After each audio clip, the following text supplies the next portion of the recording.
All right. Good morning, everyone. So we will not do a Q&A right now. I would love to ask you if you have any questions about yesterday. But since this session is going to be a little shorter till 10:15, and then we rejoin at noon, I'm going to jump straight into the topic. And of course, we can continue our conversations going forward. All right. So I want to focus on a slightly easier topic, maybe not an easier topic, but definitely a more fun topic right now. So we will do charts for the next hour and 15 minutes. And then when we rejoin at 12 o'clock, we will start with Power Query. Visual Basic, I want to keep at the very end of the day. And the simple reason for that is that you have to be comfortable with all the other things before I show you what all is possible on VBA. For example, can you do charts on VBA? Can you do Power Query on VBA? Can you do Power Pivot on VBA? Of course, you will love to ask all these questions, and I can only give you the answer if you have learned all the other things, right? So we start with an easy one. And like yesterday, this again, I'll be sharing with you. So this is already a solved example. And as you can see, I've created all the charts. Some of them you would know, some of them would be new to all of you, right? The idea here is that the first few charts are, Ayushi, if you can, or Asha, if you could just note down all these questions, and I'll make sure that I cover these when we join at 12 o'clock, right? But for Sure. this session, I'll just hold on to your questions for now, and we'll focus on charts. So this is what I want to create. It's nothing special, just a clustered column chart. The data is that we have 17 subcategories, and we have the corresponding sales amount. If you remember, I told you that Alt F1 is the shortcut to make a chart. So you get a chart, but you would notice that the one that I have doesn't look as pretty as the one on the right. So let's try to make some changes here. Okay, first thing, I want to increase the width of all the bars, or rather all the columns. To do this, we will double click on any column. There's an option called gap width, and we want to decrease it like this, right? If you make it 0%, then it looks like this, right? Basically like a histogram. Even though it doesn't make sense to show a column like this, now you can always change the color. So on format, you can, let's say, apply a different shape fill and also apply a shape outline, and then increase the weight of that outline to make it look like this. Personally, I always increase the gap width. The reason being, I want to utilize all the space. I don't want to have a lot of white space. As it is, there is a lot of white space in the chart, and there is no reason for us to have even more white space. Okay. Let's look at the next one. This is all simple. Let's quickly look at the stacked one also. Now, here we have two different ways of presenting the data. We have a data set with 5 subcategories and 4 quarters in it.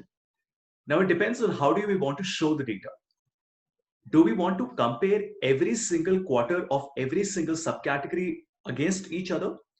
Or do we want to show one subcategory and all the quarters together, right? Basically, do we want to compare all the quarters for a subcategory? The first option would be to just press Alt F1, and you notice you get a very nice chart like this. Over the years, Excel has improved, especially the colors.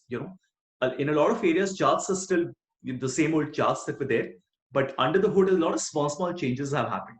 You might not have noticed them because there isn't an announcement that says that these changes have happened, but small changes. For example, in change colors, you have many more colors available now, and these monochromatic ones I really like. I think they look very professional. The colors are still different to the point of looking different, so they don't all look blended together. And again, depending on the colors that you're working on for your client, I think using monochromatic is always recommended compared to using something very colorful like this. Right. All right. Now, there is another way to present this data. Right now, we are showing 4 quarters for each subcategory. But in change chart type, I can convert this into a 100% column chart, which means that now it will compare all the 4 quarters for every single subcategory like this. Now, which one is better? Again, that depends on how you want to show the data. personally, I would always want this one. The reason being that in the previous one, if somebody says, okay, for bookcases, which quarter was the highest? They all look very similar to each other, don't they? Or for example, in chairs, you know that quarter three was the highest, but you don't know that as a percentage. And that's the reason I personally prefer to use our 100% stack column. Why? Because here you can see the percentage, which is your primary y-axis.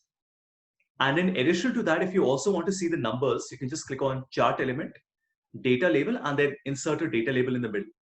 So this is the best of both worlds. You can see the percentages as well on the y-axis, and you can see the numbers as well. Same thing with the bar chart. You can have a normal clustered bar chart or 100%. This is something a lot of you would not be working on, and I want to spend some time and show this to you. Watch. The problem is that when you make a pie chart like this, you would notice that some of these slices are so tiny, they're slivers, which means that how do you even present this data? I mean, it doesn't even make sense, right? Because when you're doing a Pareto and you say, these are my bottom 5 products, this is not the ideal way to present it. So what we want to do here is, and especially when you put the data label, all of you will see that it doesn't look, I mean, you can't even present it, let alone being visible. I would say that it's not the right way to present this data. What we can do here is to convert this into what we call a pie in pie, or a pie of pie, or a bar of pie. Both of them are similar. What we're doing here is, let me select the pie of pie first. If you notice, 1, 2, 3, 4, 5, 6. I have these 6 subcategories here, and the total of these 6 subcategories is what is being presented in this green one, right? So I hope that makes sense. So essentially, the bottom 6, or not the bottom 6 here, but 6 of the subcategories have been grouped into an other, which means that if I go to chart element and add my data label, you would notice now the labels look much better, because now we have a pie of pie. And if you notice this number 71490, you will notice the 71490 doesn't appear anywhere, right? What is the 71490? If you look at this part, just look at it from the bottom up. So we have 1, 7, 10,000, 11,000, 20,000, and 21,000. So the bottom 6 categories have been grouped together, and this has become 71, so that the person can see it like this. And why do we want to do that? Because obviously, as a business, you're not interested in seeing the bottom values being emphasized too much, but you still want to see them, right? But you want to focus more on the numbers that are higher. Now, this can be customized quite a lot. So if you double click, you will get some options here. So we have split series by position. So I can change it to value, percentage value, or custom. So just watch. If I select custom, then it says select a data point to move between the plot. So, I'm sorry, this is the pie explosion. Let me just give me a second. Just move it. Let's start with the first one. So we have position. Position is simply basis the position of your original data. For example, right now my data is sorted, okay? But imagine my data was sorted alphabetically, not as per the sales amount. This time you notice that the values that are shown in the second pie are not the 3 smallest values. 28,000, 21, and 22 is 21, 21, 22 is not the 3 smallest values. But why are these 3 being shown in the second pie? Because these are the last 3 values like this, okay? And like I said earlier, you can customize it. So I can say, how many values do I want to show in the second plot like this? For example, if you want to have an equal split, you can say, let's say 9 and 8, and then 9 is shown on the left and 8 is shown on the right. You can also manipulate the second plot size. So if you make it, if you make it 100%, you will notice that you get the same size for both the left and the right. You might want to do this because this way you're not telling the other person that, see, one is more important than the other. You're basically saying that, see, they are presenting the same data on the same scale. The only reason we have a second pie is because this green area is just the aggregation of all the other 8 values, right? And the same thing, when you create a bar of pi, you're doing the same thing. So a bar of a pi shows the same thing. So the last 8 values right now are being shown in the second one.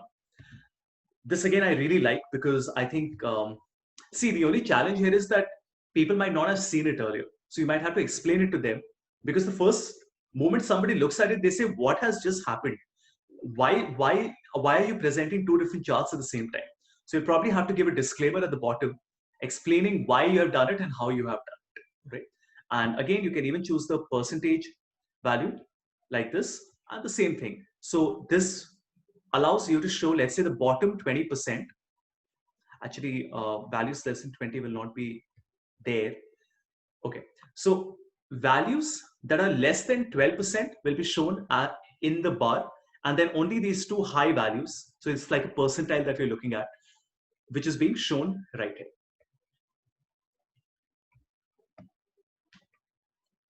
It only takes the last value. Arvind, you can, what is it that you want to show? You will, okay, Vivek, you will not be able to link it to a slicer, because I'm not sure if you can make it with a pivot table or not. We'll have to check once. Wait. So when you make a pivot table, I haven't tried it, so I'll have to check. Pivot chart, and we have pi, and we have, oh yeah, it does work. Yeah, so you can have the slicer as well. That will work. Arvind, you will have to explain your question. So when you say the last value, see right now, let me do it once again. When I say value, position, the position is in the second plot are the ones towards the end. If you want to see, if you, right now, it is showing me these, right? If you want to see the ones at the top, then you just reverse the order, you make it Z2A, then it will show the ones at the bottom. You will have to sort and filter the data, right? And accordingly, this will also change. The last thing that you can do here is you can select the value, which means you only want the values below 25,000 to be shown in the bar. Very cool, right? So it is actually going to automatically find out which values are less than 25. So when I say values in the second plot are the ones that are less than 25,000, you notice that these are the only values that I have that are less than 25. All the others are greater than 25. So especially when you have a cutoff point or a baseline, then this can become very handy. Right? So Vivek and Arvind, I hope I answered your questions.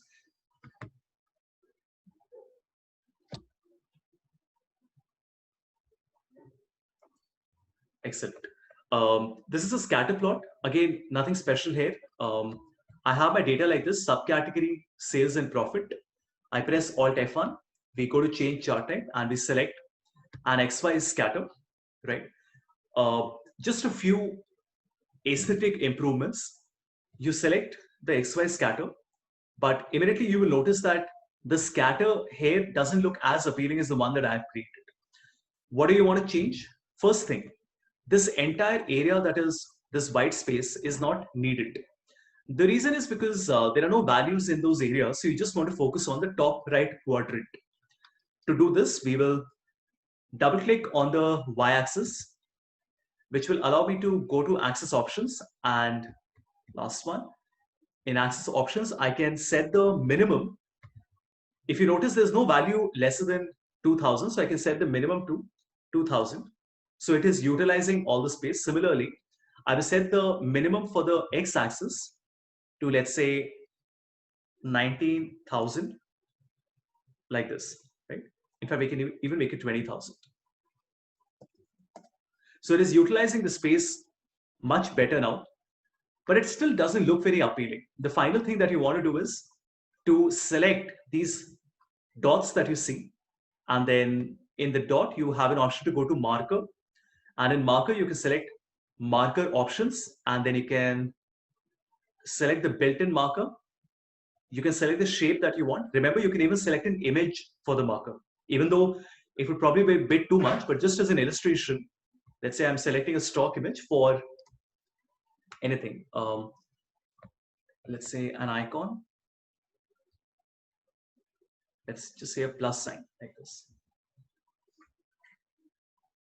And we can, oh, that would be a bit too large.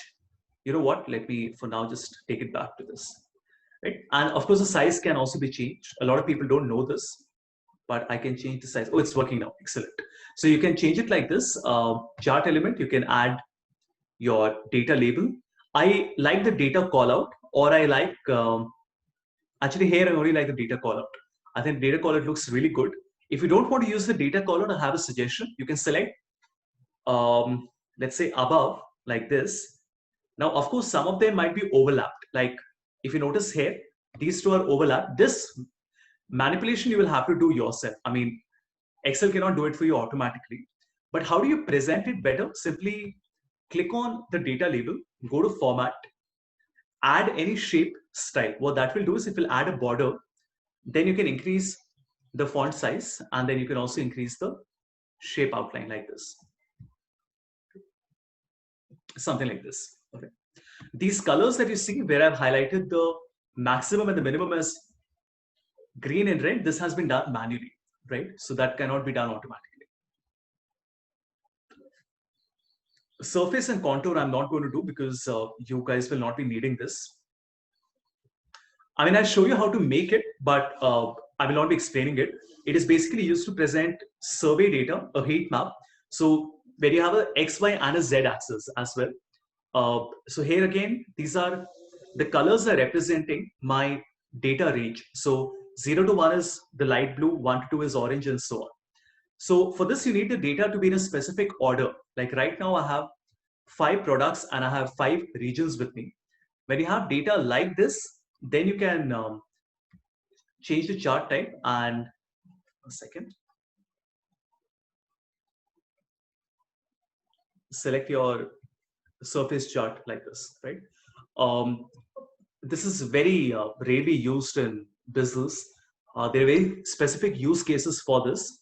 The idea here is if you want to see a heat map, especially when you have some topographic data, let's say like I work in the power and energy sector. So when a lot of assessment happens on topography, so let's say there's a score of 1 to 10 and you want to see which geographic coordinates have received 1 to 10 on a scale, that is where the contour and the surface charts become handy. You can also change the color to make it monochromatic. I know they look very pretty, but the inference here is very important. So I would strongly advise you to go online and read about it to see what it does and where it should be used. Don't end up using it everywhere.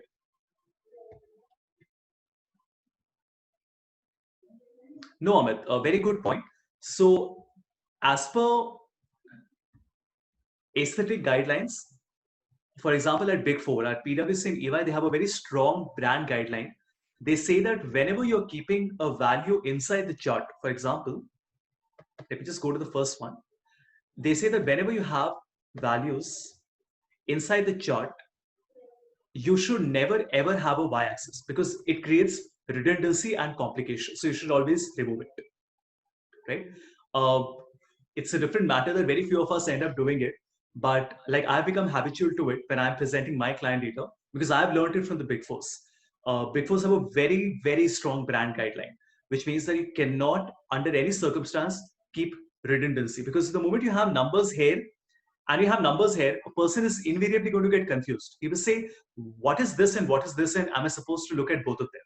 Right? So good point.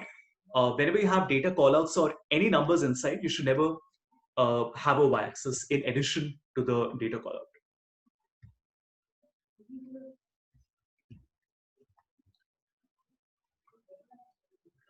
This is the radar chart. Again, nothing special, very simple. We have, let's say, subcategory and 4 quarters. Now, when I make a column chart, you notice that it is looking okay. It's not looking bad, but it doesn't enable me to do any comparison. How do I compare the, or let me just switch the row and column. How do I compare the 5 subcategories against each other? It's not possible to do that, right? But they are being compared to each other. This just looks independent. So I will convert this into a radar chart. In radar, you can either select your radar or you can select the filled radar. So let's choose the radar. In fact, I'll choose the radar with markers, this one. And this is how it looks, which means that the y-axis is actually this part, right? So from the center moving outwards, so from the innermost uh, pentagon moving outwards is how you see the y-axis. Is it difficult to interpret? Not at all. Radars are very common. All the consulting firms and professional services firms use this. Okay, then we have the tree map and the sunburst. Again, very, very impressive charts. They do have limitations on Excel. For example, these charts on Power BI and Tableau will be much more powerful. They're much more dynamic. Can we use different measures for product? No, you're not supposed to use different measures. The measure has to be one. See, there has to be one common yardstick against which all the subcategories have to be measured, right? Which means that the same y-axis will be everywhere. How can you have two measures? I mean, I can't wrap my head around it. If you can explain that.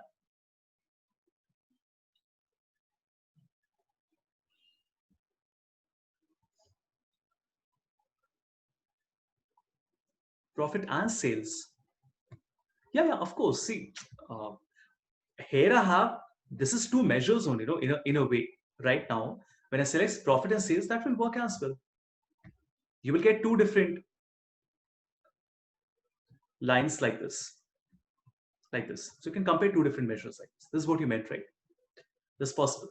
You can even have three for all I care. See, even the previous one, quarter one is in a way a measure. I know you will argue and say that everything is a sales value, but it's actually independent of each other. So every column is being shown as a different line. Like earlier, Q1 and Q2 and Q3 and Q4 were shown as different lines. Right now, sales and profit are shown as different lines. So I can see, for example, how do I interpret this? I would say that art is very odd because, I mean, this actually makes no sense because the sales is low and the profit is very high. It's just not possible. But you get the idea, right? Like if you have the sales and the profit margin, for example, then you can find out where is the sales high, which means where is the top line high and where is the profit margin high, like that, right? Like here they are very closely mapped. Here there is a little bit of difference and here there is again a massive difference. For example, imagine this was the sales and this was the profit margin, then you get to know what is happening. But again, remember the scale will be constant. So usually you can't present the profit margin because that will be measured as a percentage, right? If you want to be on the same scale, then you don't have a choice. You have to present the profit and sales here. This, like I said, is a mistake. The profit cannot be more than the sales amount.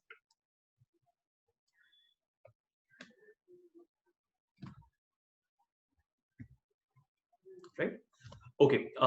When you have a data set in two columns like this, so I have three categories: furniture, office supplies, and technology, and each of these three has several subcategories within it. When I make a chart, it looks like this. And immediately you notice that Excel is trying its level best to show the data to you, but it's not able to because you have two levels right now, right? I have a level of category and a more granular level of the subcategory. So what do we do here? Once we have made the chart, we want to go to change chart type and then convert this into, see, a pie will not help because a pie, remember, can only show one level, not two levels. So when I select a sunburst, it looks like this, right? And in the sunburst, we want to make a few changes. So I want to just change the style like this. And I get a sunburst like this, which means that the innermost level, if you notice, is showing me office supplies. So this orange part, these are all the subcategories within office. Then this is furniture. These are the subcategories within furniture. And this is technology. Now, the challenge here is that when you're working on Power BI, for example, you can have as many levels as you want. In Excel, you're limited to two levels. So you can have the level and the sub-level. That is it. Same thing when you convert this into a tree map. Again, the tree map in Excel will only be limited to two levels. So the color is the level one and all the rectangles within are level two. You can't, under any circumstance, you can't keep more levels than this. but it's still nice. It's good to know that tree maps are at least available. And do remember that tree maps are very, very popular. Tableau gets a lot of credit for making tree maps popular. Even McKinsey uses tree maps a lot. And it can either be monochromatic like this, or it can be more colorful like this. Right? You'll find hundreds of examples online. So a tree map is basically a replacement for a pie chart. It just presents the data much, much better. For that matter, even if you had a single chart like this, you would notice that when I convert this into a tree map, it actually looks much better. Watch this.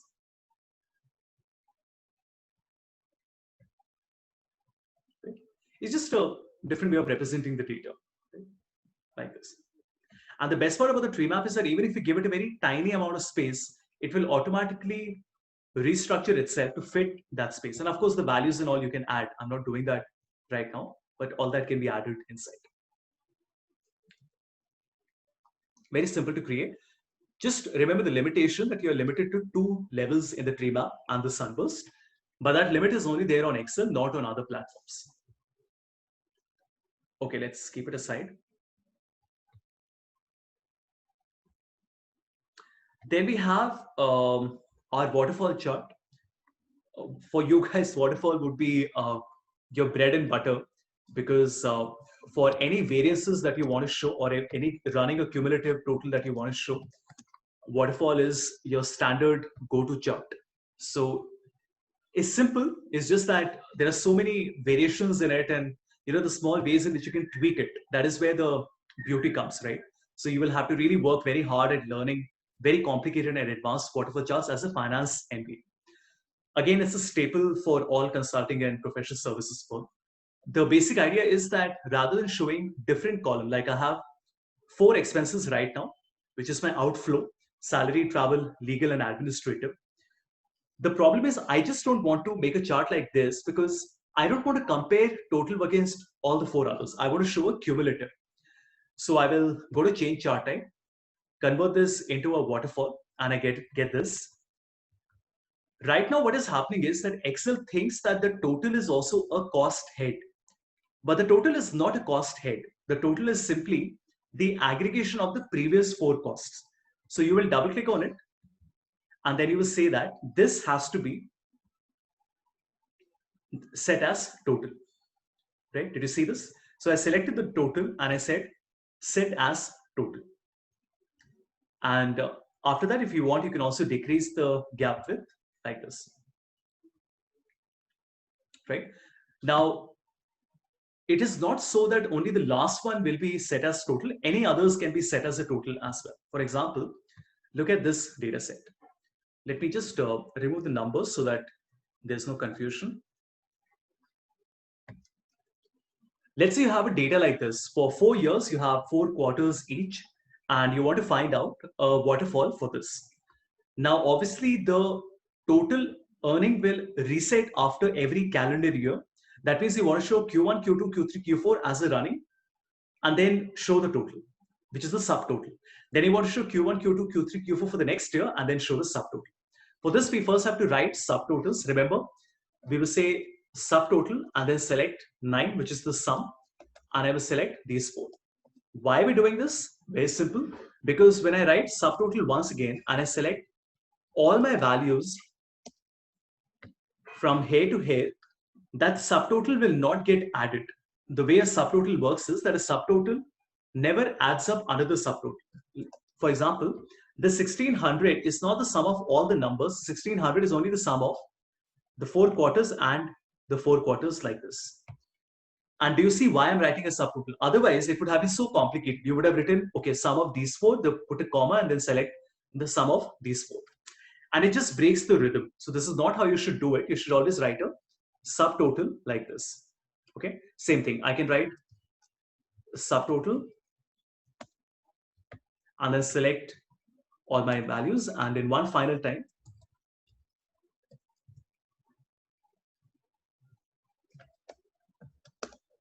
like this. Okay. Once you have done this, the rest is very simple. You make a waterfall, change chart type, and make it into a waterfall.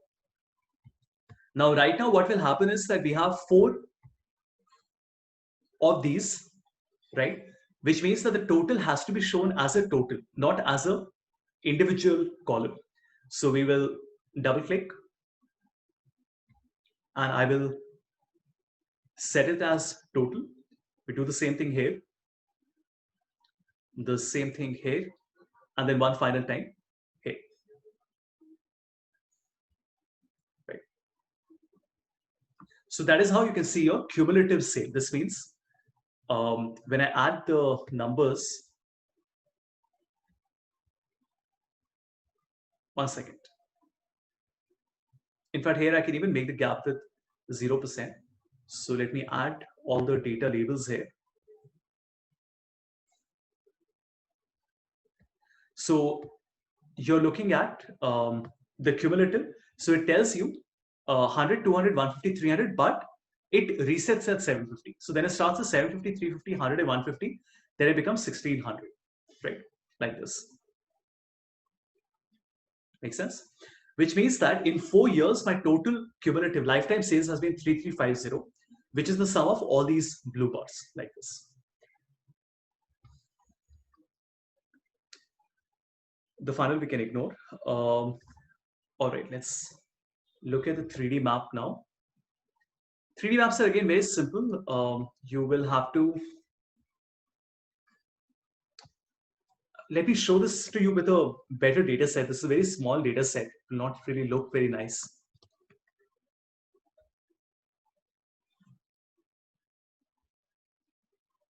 If you remember from yesterday, I told you that you can go to file options and enable Power Pivot.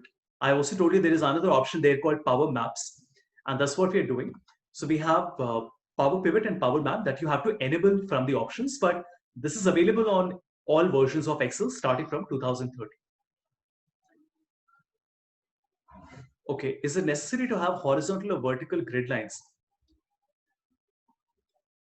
Where do you want to have vertical and horizontal grid lines? No, this is not necessary. It's just the default. If you don't want it, just select and delete it. I mean,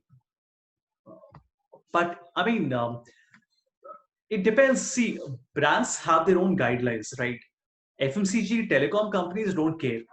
If you're working with a professional services firm as a consultant, then of course it matters, right? So, but again, it's just a choice. There's no reason for should you or should you not keep it. For example, when you have kept these guidelines, if you notice, I can also manipulate it a little bit. So we can, for example, I can change the color, I can increase the thickness, lots of things. I mean, I can't really say what is right and what is wrong. Like some cases, the guideline has to be kept because in absence of the guideline, it becomes very difficult to read the data. Sometimes it's just there and you don't want it, so you can remove it. But by default, you get horizontal. If you want to put vertical, you can do that as well. Right? So you go to grid lines and you can add your, where is it? Primary, major, vertical as well, in case you want to show a grid at the back, depending on how you want to present the data. Vivek, by any way, can this be on a pivot to make a dynamic dashboard? What can be on a pivot? Treemap and Sunburst don't work on pivots. Or were you referring to something else? Waterfall also, I don't think works on pivot. Yeah, Waterfall doesn't work on pivot, from what I remember.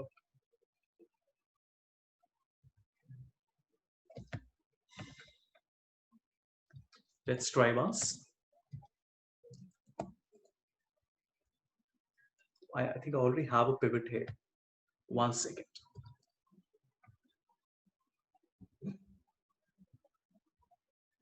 Yeah, Waterfall will not work with pivot tables.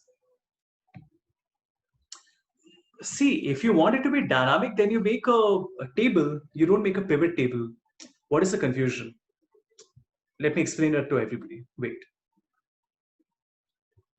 See, the question here is, everyone, the question here is that you want to make a waterfall or a sunburst, but you want to make it dynamic because you want to use a slicer. So what? You have this data. First, you make it into a pivot table. I'm so sorry. I'm also saying the wrong thing. Make it into a table because tables can also have slicers on them. So you can insert a slicer for your category. And then from this, you should be able to hopefully make a waterfall. Oh, sorry, a tree map. Yeah, this works. So now you made a dynamic tree map, which means that, let me close everything, which means that if you select the category, you can control the tree map here. Okay. Simple. Okay. So you'll have to make a table, not a pivot table. Right. Excellent. So I'm showing you the 3D maps.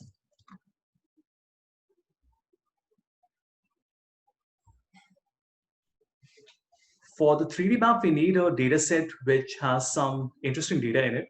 So right now I have data for the United States.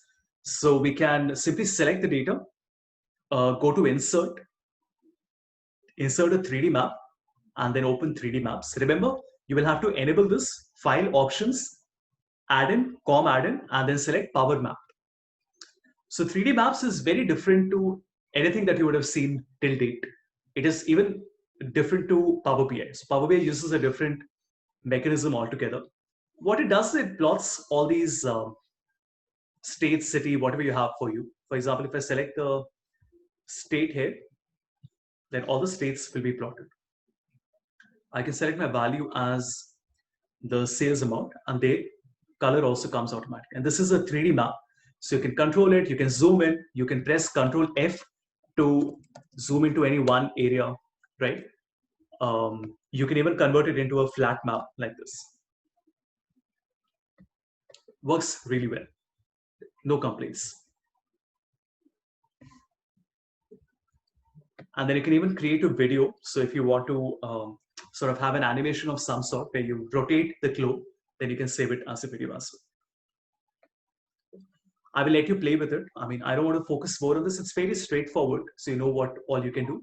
You have different ways of presenting the data. Like I can show these columns, like these 3D columns like this, right? It also looks very nice. Again, how you want to present it, I'll leave it up to you. So you can have bubbles, you can have heat maps, right? Depending on how you want to present the data.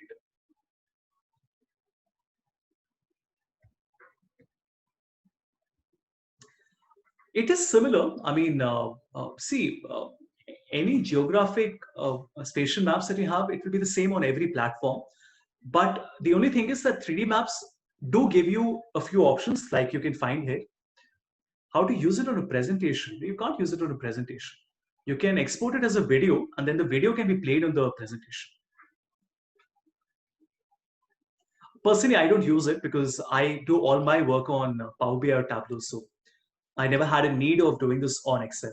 It's very seldom that somebody would want. See, this you have to understand. This is a time when Power BI and all weren't there. That's why Microsoft came up with 3D maps. Now that Power BI is there, why would you need 3D maps? All right. Anything else that you want to ask? Okay.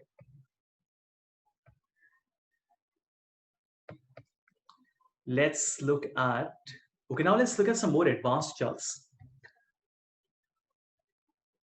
Here, if you notice, I'm showing a comparison, right?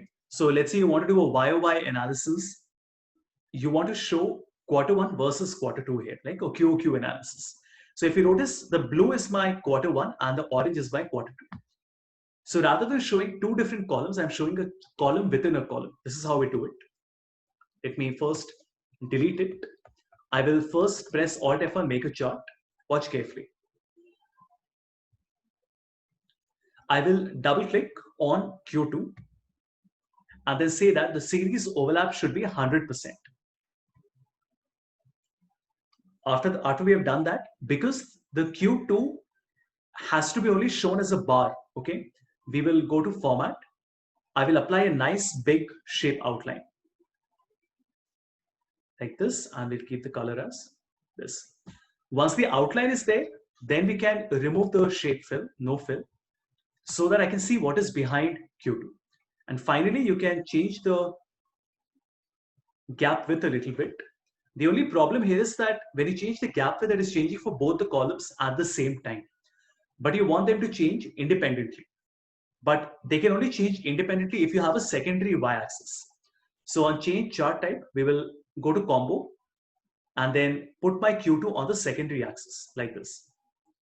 The moment you do that, you notice there are two axes, 500 and this is 450. So let me just convert it into 500 as well, because they should obviously map with each other.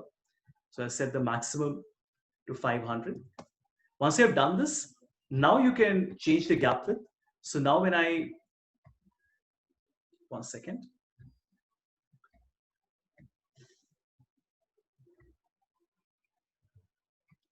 Now when I decrease or increase the gap width, you notice that they can change independently like this.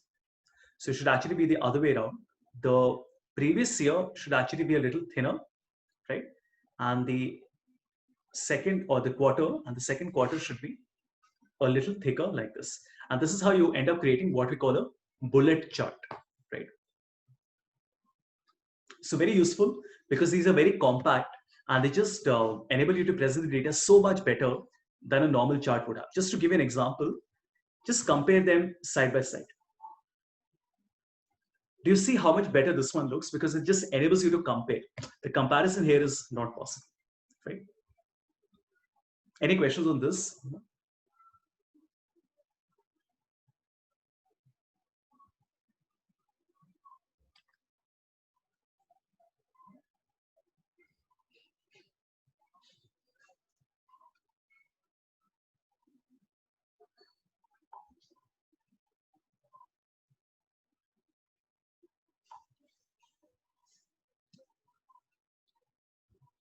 Very simple, not too complicated. So don't unnecessarily overcomplicate it.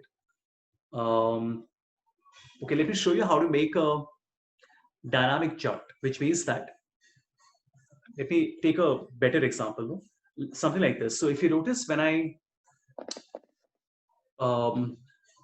change the top values to 3, it automatically highlights the top 3. When I make it 7, it automatically highlights the top 7, right?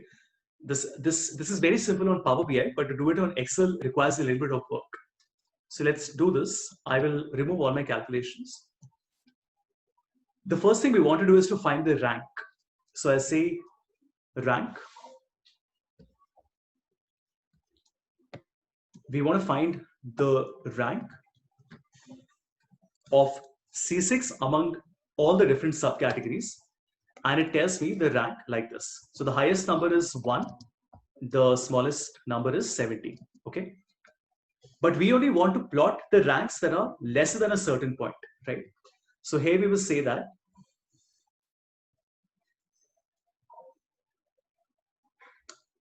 if the rank is less than equal to this number, which is G4, then you want to show the same value. Otherwise, you want to show a blank. Right? So I'll show you the formula once. And let me break it into 3 lines. So what are we doing? We are saying that if the rank of bookcases is coming within the top 7, because that's the threshold that I've kept, then I want to show the value. Otherwise, I don't want to show the value. So right now, you notice it is only showing me the top 7. If I say 1, it only shows me the first top 3.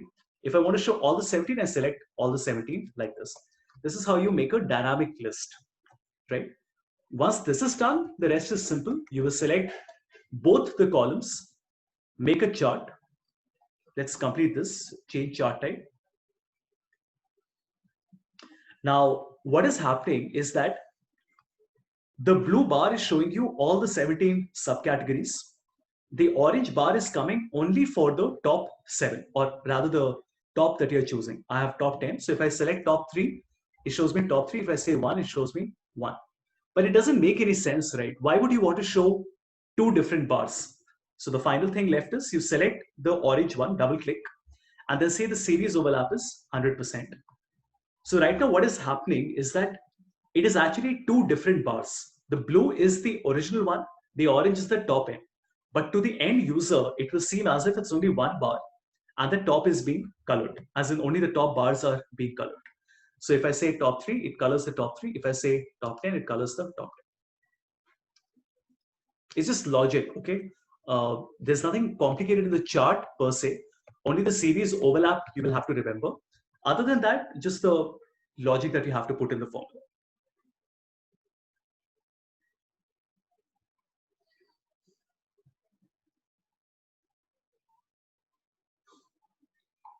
Questions, anyone? Okay. So yes, Vivek, the reason I came up with all these solutions is not because I sit at my home and I think of 10 different things. Because I do trainings with companies, they ask me all these things and they say, what if I want to show the top three alone? And that's where you have to rack your brain. And the problem with a lot of us, as especially as financial analysts, is that we tend to overthink. We will always look at the most complicated way of solving the simplest problem. And I've seen this problem with Big Fours as well. The moment a person knows something, let's say VBA, he will say, oh, how can I do it using VBA? I'm like, why do you want to do it using VBA? It's ridiculous. You don't want to build a macro for something like this. In any case, you will have to put the logic in the macro as well. It's just elegant, right? For example, can't seem to find that, but anyway, I'll probably show it to you later. This is very simple. There's not much to it. I've just shown you how to create an infographic so you can keep images inside a column. How do you do this? When you go to the column, you can go to fill, and in fill there's an option called picture or texture fill. You can insert any picture either from the internet or from your computer. That's all I've done, right? So you can just select an online picture. I mean, it doesn't make any sense, but I'm just giving an example. You insert an image and it did not work. Let me try an icon.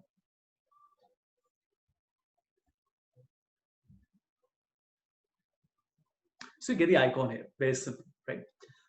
Why does mine look a little better? Because I have taken an icon, I have gone to PowerPoint, and I made sure I make 4 of those icons in different colors, and then I have uploaded it. But there's nothing complicated in the chart as such. The chart is very simple. Oh. Pareto, you can of course do it on a pivot table. Is very simple, but sometimes you don't have a pivot table and you still want to do it on Excel. This is how you will do it. When you have the values, simply sort it largest to smallest. Once you have done that, you write a running total, which will be sum of C6, right, till C6. So the first C6 has a double dollar. The second one has no dollars. So what will happen? The final result will look like this. So if you notice, it is showing you 98. This is 98 plus 97. And then the final result will be nothing but the sum of all these numbers. So the final result is 794,001. Once you have done this, then you also have to convert this into a percentage running total, which means I have to divide this by the total sum of C6 to C16.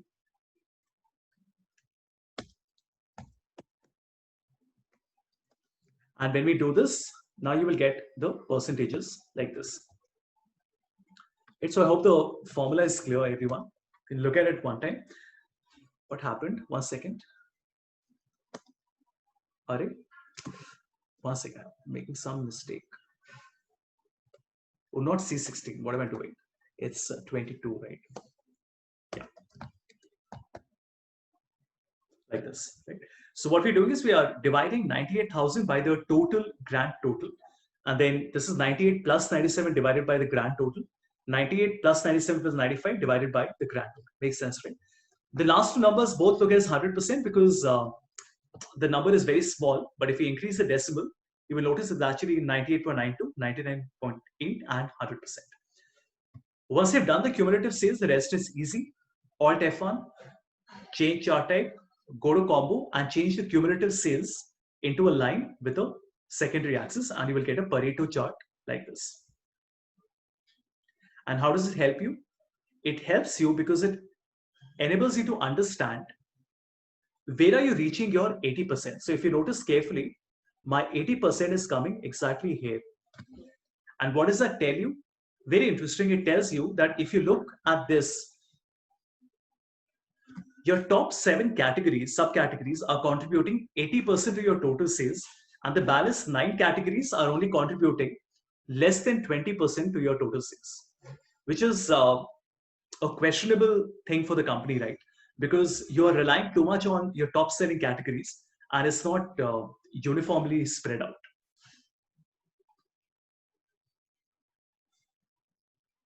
Okay. Let's see.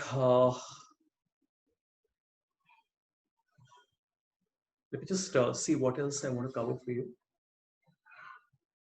I'm not covering every single one, otherwise I have to take forever. I will just do one second. Yeah, we can do this one first and then one more. Let's first understand what is happening here. So if you notice, when I change the reference line, if I change it to 200, you see how that line on the chart is moving? Very cool, right? And even if you change any of the values, you notice the average line is also moving. So basically, when you do scenario analysis, this can be very, very handy. Let's see how we do it. The first thing I want to do is to make a basic chart like this, nothing special. I want to plot the average on the chart, which is very simple. I will say the average is nothing but the average of all these numbers, which will be 505.2. Obviously, if any number changes, then the average changes as well. But what do you want to do with the average? I want to add that average to my chart, but the average should not be shown as a column. It should be shown as a line. So when I go to chart design, change chart type, and I go to combo, I can add the average as a line. Now, the line looks horizontal because it's the same number. It's actually a trend line, but it is looking as one horizontal line. What does it do? It shows you the average like this. And if you notice, when the numbers change, obviously the average also shifts up or down. Make sense? How do you show the reference line? Same thing. You will have a ref line, which will be what? Which will just be a link to H4. Like we did earlier, you add this here and you get a reference line. So let's say you, as a business, you say, you know what? I want every subcategory to be minimum 400. You just type 400 here and you get to know how many were over 400 and how many were less than 400, like this.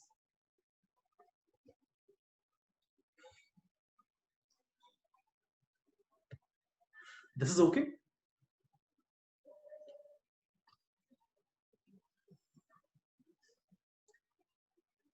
Wait, spark lines, 1 second.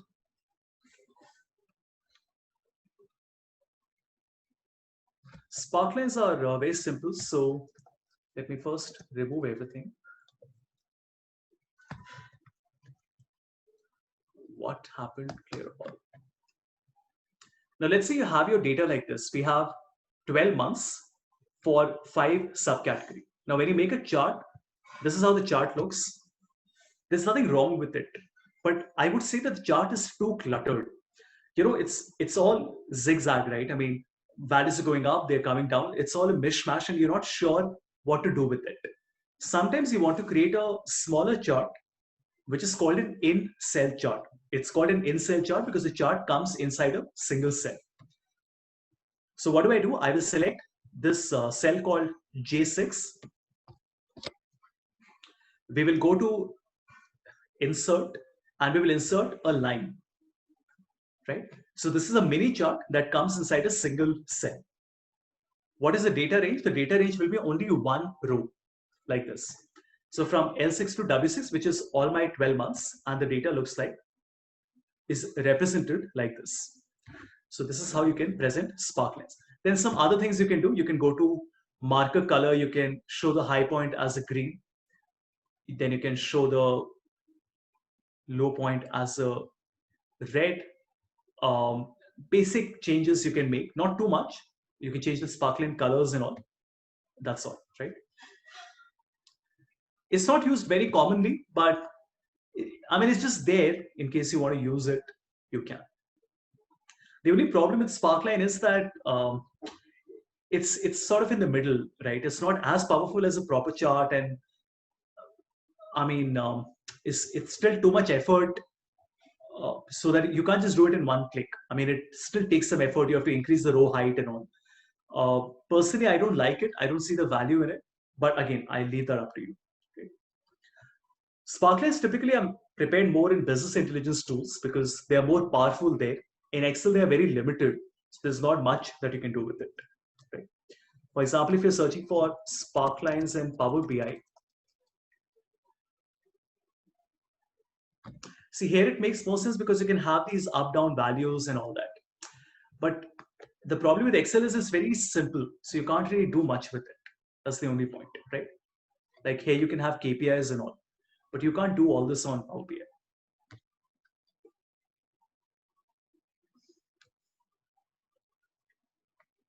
Any questions, anyone? It's okay.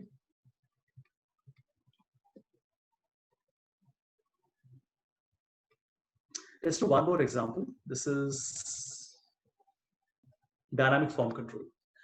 What is our objective? We want to create. Let's see the data first. We have data for 18, 19, 20, 3 years, so 36 months. And if you notice here, I can actually click on the control and it is able to show me a 6-month snapshot at a time.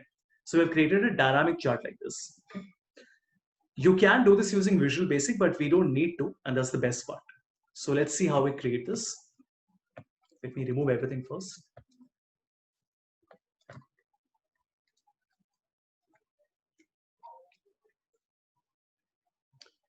Okay,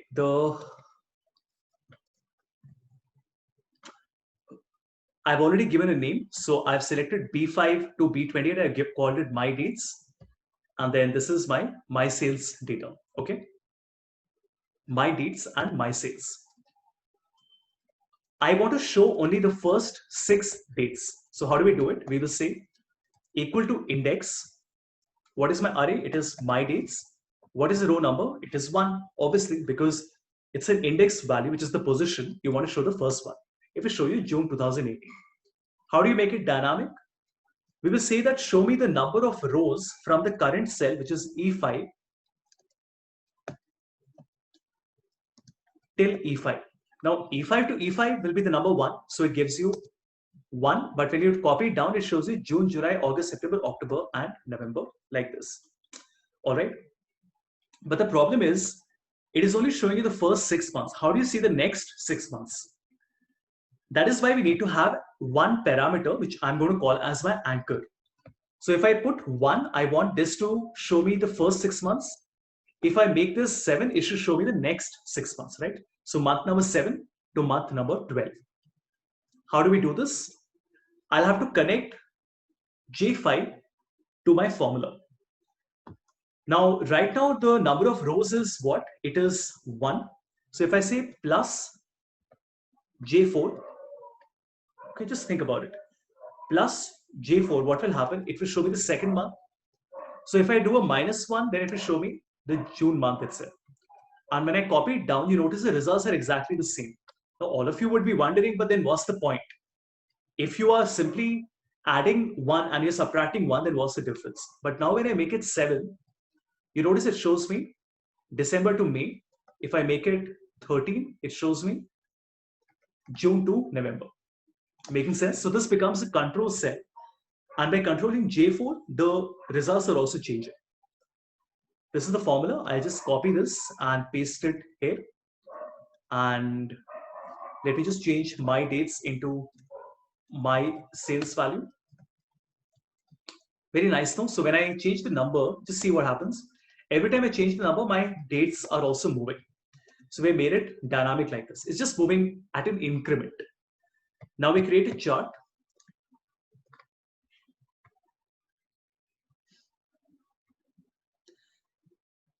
How do I control this number? We can't ask the user to every time go to J4 and put a different number. That's not a good user experience. So what do we want?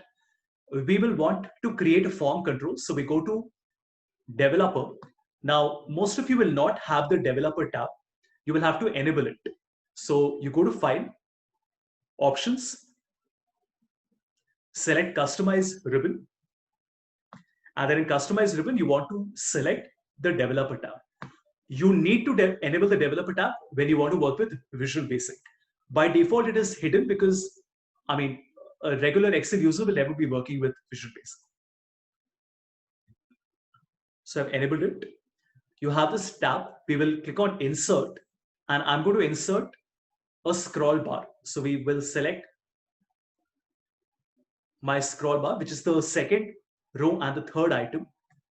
So like you draw a shape on PowerPoint, simply draw it on PowerPoint, draw it like PowerPoint, like this. Right now you notice you can click on it, but nothing is happening. Obviously, because this has to be linked to J4.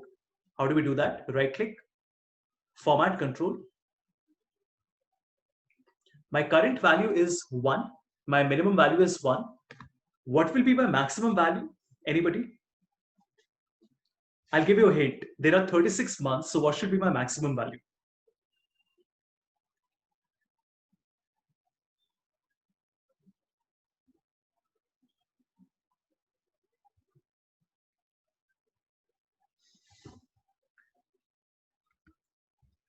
No, no, not 35, not 37. Think more.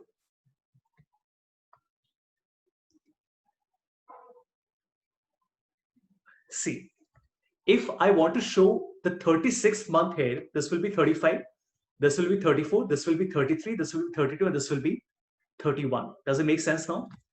When you're showing the 31st month, then obviously you're also showing the next 5 months, 32, 33, 34, 35, 36. That is why this is very important. A lot of people end up putting 36 and they get a incorrect value.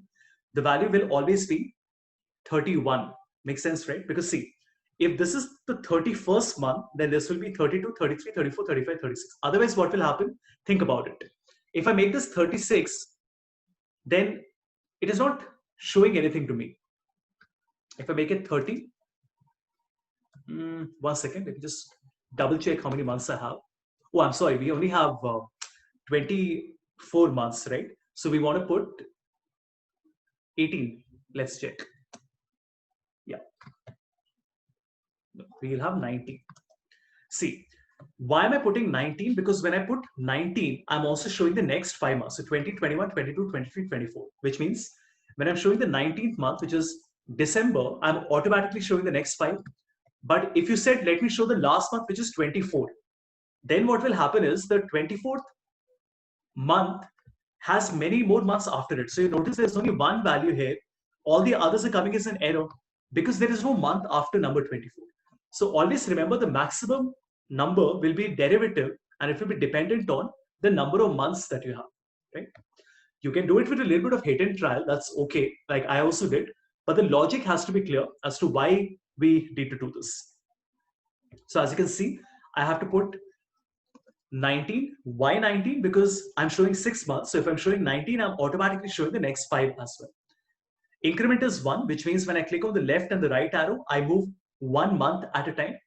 And the page changes 6, which means that when I click in the center area, then I'm moving faster, 6 months at a time. And the cell link obviously is J4. How does it work finally? Now you see, if I click, it is moving 1 month at a time. If I click in the center, it is moving 6 months at a time. Very cool, right? And you can even move it directly like this. Since my maximum number is 200, I can also double click and set the maximum access point to 200. And my final result, remember, we don't need to do all this. So we can just hide these numbers. So custom and in type, we will put 3 semicolon. Oh, but I can't put semicolons. Anyway, that's okay. We can just get over this. For now, that should work. The calculations are not needed to be shown to the end user. So you don't make sure not to do that, right? You can just present the data like this. So for the end user, the experience is like this. He just knows that he has to click and he can see the different months like this, right? Very simple to create.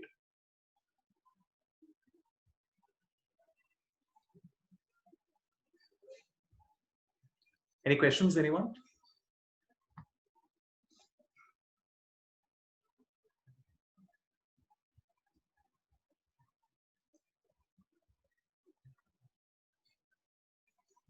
No. I mean, I'm sorry, but that's the short answer. No, you can't. Because nothing will be common, right? PowerPoint doesn't have cells in it. So there is no object model called a row and a column. Right now, everything, even if you do it in Visual Basic, everything is connected to a cell reference. In PowerPoint, there is no object model called a row and a column. So it just would not be possible in PowerPoint. How to create the control? Sure.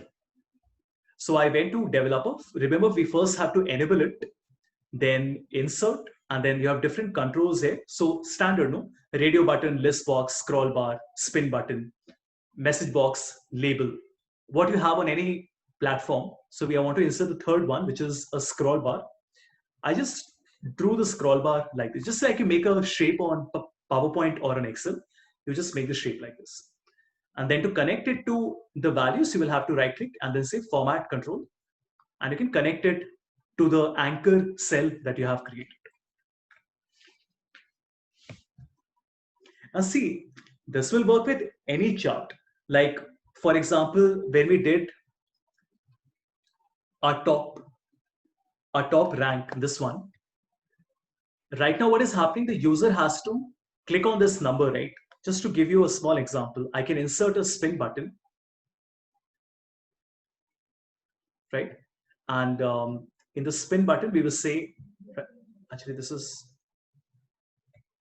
format control. My current value is 1, maximum is 17, increment is 1, and my cell link is this cell. So what will happen? Now the user can very nicely click on this button and it will show him the top 3, 4, 5 values, how much server you want. Just look at this. It's a beautiful user experience, right? Like you don't have to tell the user, go to the cell and change it and don't make a mistake. Can you use a range filter? I guess you can make 2 form controls and then ask the user to select the minimum in one and the maximum in a different one. Understood, right? For example, if I want the user to choose between the 7th month and the 10th month, I can say you choose the first month here using a spin button, and then choose the second month using another spin button. So there is no range on this on a single control, but you can always have 2 controls, one for the min and one for the max. Can you link the radio button to a slicer? If you need to present it to someone, should we show him the Excel or is there some other way? No, there is no other way. This can only be presented on Excel because you're using Excel's Visual Basic object model. There's no other way. What I like to do is whenever I have to present, I make my Excel look a little better. Watch, I will select my column L and then hide all the columns. Okay. Similarly, I select row number 30, select all the rows and hide all the rows. So my data looks much better now. Then I can click on view. I will hide my formula bar, heading and grid lines. And then I can double click and I can hide the ribbon. So this is how my Excel looks now. It almost looks like a PowerPoint, doesn't it? I mean, of course, it would have been great if you could have taken this on PowerPoint, but it doesn't make any sense. How will you take it on PowerPoint? So hide the rows and columns that you don't need. Hide the formula bar, formula headings and the grid lines. So you don't need to show the different views like this. So you can just hide everything and then just hide the ribbon. So it looks presentable.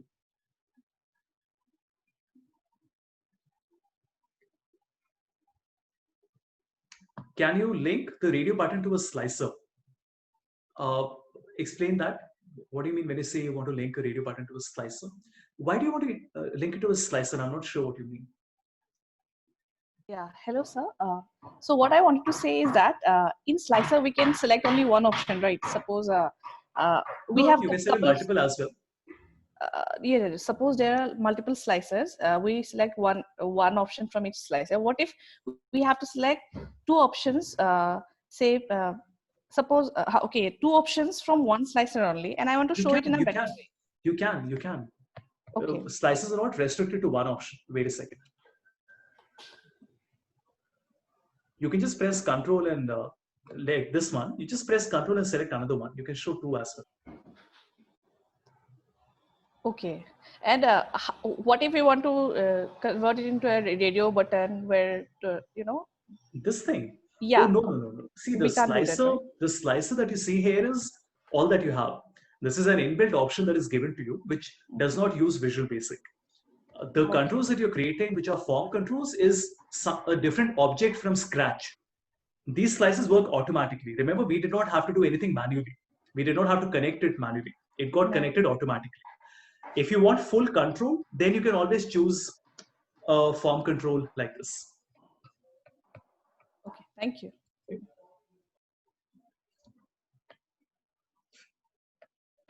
Great. I think we have covered quite a lot of ground.